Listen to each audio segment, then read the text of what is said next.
जय जिजाऊ मित्रांनो, गेल्या 1-2 महिन्यापासून सततधार पाऊस चालू आहे। या पावसामुळे शेतकऱ्यांची पिके पूर्ण उद्ध्वस्त झालेली आहे। यामध्ये मूग, उडीद, कापूस, सोयाबीन, मका, अद्रक या पिकांची पूर्ण नुकसान झालेले आहे। मात्र सरकार गुंठ्याला 85 रुपये देऊन शेतकऱ्यांच्या जखमेवर मीठ चोळण्याचं काम करत आहे।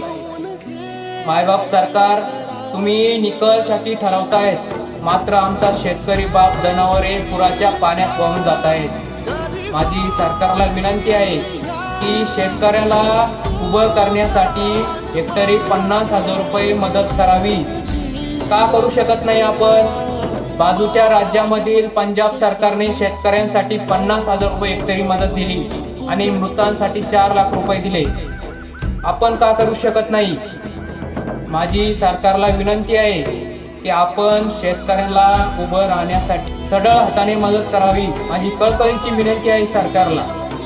मायबाप सरकार, शेतकऱ्याला उभं राहण्यासाठी आपल्या आधाराची गरज आहे। आपण मदत करावी, माझी ही विनंती आहे।